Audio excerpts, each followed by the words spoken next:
The National Prosecuting Authority says it is exploring all other options to ensure justice is served for the complainants following the acquittal of Nigerian Televangelist Timothy Omotoso and his two co-accused, Lusanda Sulani and Zukiswa Sitho, by the Gqeberha High Court yesterday.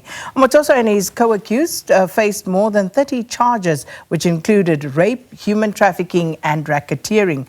The trial drew great public attention after Omotoso was arrested in 2017. Now, to talk to us more about this matter, we're joined virtually by Advocate Brenda Madumise-Pajibo, who is Director for Wise for Africa. Advocate, thanks so much for your time. Welcome to Morning Live. Good morning, Sakin, and good morning to the viewers. So this was a trial that went on for 8 long years. There was quite a few stop-starts, then also a change of personnel along the way. And were you surprised at the outcome yesterday?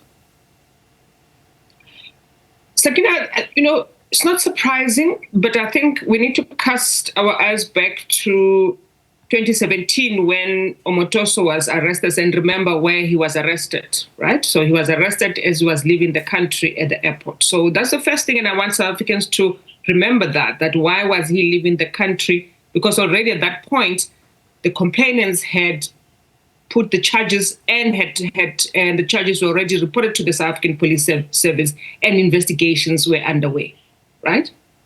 You then have once the case was ready for trial, a prosecutor is appointed, and if you recall, the defense objected to a number of things, and objected to that prosecutor being and requesting that he must be recused, including the judge at the time. So the start and stop that you referred to in the 8 years really came from the defense. I mean, as late as 2024, you had the defense going to the Constitutional Court to declare this trial a mistrial, for the simple reason, and not simple as such, is that, remember, the charges leveled against Omotoso were close to 60-something, 62, 63.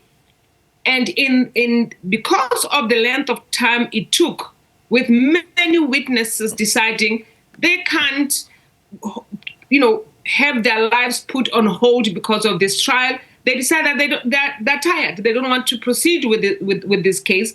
And that's why the prosecution then whittled down those charges from 60-something to 32, right?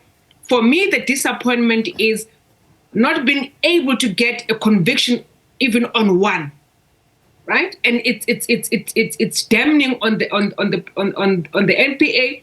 And if anything, if they have got an obligation to study that judgment and do something about it. If it means appealing, because this is a technicality, really, how this case was discharged, they have to look into that and mount a credible appeal for the benefit of everyone else who they want to have a trust in the criminal justice system in this country. And speaking of technicalities, Judge Irma Schoeman, in handing down that judgment, described the failure by the state to use the 9 days that was allocated for cross-examination. And the state only cross-examined Omotoso for half a day. What are your views and that's a on disappointing, that? Yeah, that's a disappointing aspect of this case, that you knew in the 8 years and you needed to prepare yourself and ensure that once that accused is in the dock, that you've got your material ready and you are prepared and you cross-examine. I mean, at least if you are given 9 days, we would have expected you to at least to utilize 4 days of those 9 days, not 1 hour, 30 minutes. It means you didn't believe in your case from the start and you didn't have anything to cross-examine the accused on. And for me, it's where we need answers on. What was the case that the National Prosecuting Authority had if they could not mount a credible cross-examination of the accused? And speaking of the NPA, Judge Skuman also had some scathing words directed at the prosecutor from the NPA, Gqeberha Ntelwa, on his unethical conduct, as she put it, in this case, including a questionable definition of rape. Now, how does this speak to what survivors of gender-based violence, go through in the system if this can happen in such a high-profile case? Oh, Sakina, it's really a travesty that a prosecutor, and I'm sure he's a prosecutor of no less than 10 years in the prosecutorial services, and this unit, the NPA, together with the entire country, has been talking about how serious they take gender violence cases, how they take serious rape cases. Man, maybe we need to ask our questions.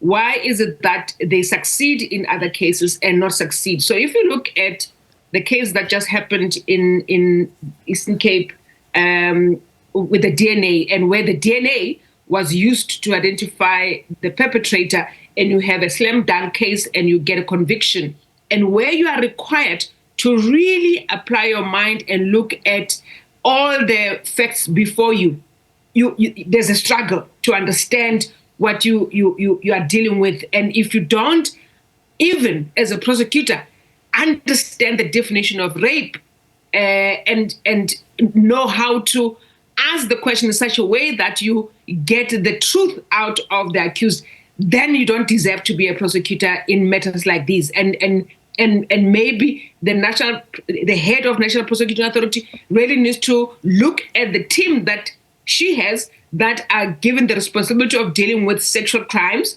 and sexual violence crime, and act on the lack of understanding, the lack of passion in understanding. And I think we have been saying this many times, that these kinds of cases are not a straight line type of cases. You just don't take what you find in the docket and think that that's enough, and you don't find time and spend time with your witnesses to understand where they're coming from and take their lived experiences into the court. And that, for me, was the failure of this prosecution. And with regard to the claimants and the complainants, rather, and they, of course, have already suffered a secondary trauma by having to relive what happened to them. One is reminded of Cheryl Zondi when she was in the dock and explaining what had happened. And now many people are saying that all the complainants were actually denied justice through what has happened here. So the recourse that they have, I know you did say that the state could appeal, but for them, what can they do beyond waiting for that outcome? I mean, it's Sakina, with the many witnesses that we drew from this case, it tells you that the delays, and I think, we need to think through what has happened to this case and the many other cases that you mount application after application as the defense, right? And it's meant to tire you. It's meant to discourage you, and it's discouraging many others from speaking up or even considering going to the police to report, because if you believe, and I think for me is we literally have reduced the experience of this many victims and survivors to this technicality that we were exposed. And what it does, it questions their credibility, because all of a sudden there is jubilation that this man was accused falsely and that these women were lying, right? And I think that's what the NPA needs to debunk and ensure that evidence and what why the victims and survivors had put themselves in this position, that we protect them and ensure that their story is not lost. Because it is real for them.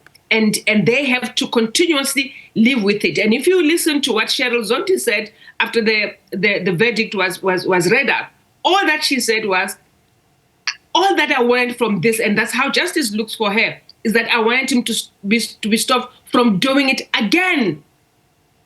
That's all that I wanted. Well, we will and wait. That's how justice looks for her. It is unfortunate, but of course we wait to see where this goes to next.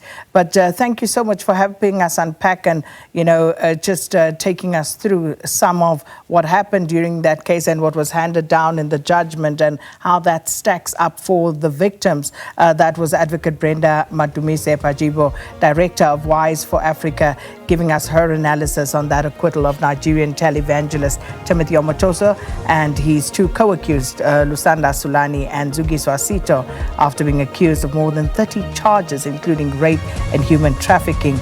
And the advocate making the point that there were many more charges previously, but this case had dragged on for over 8 years and some fell by the wayside.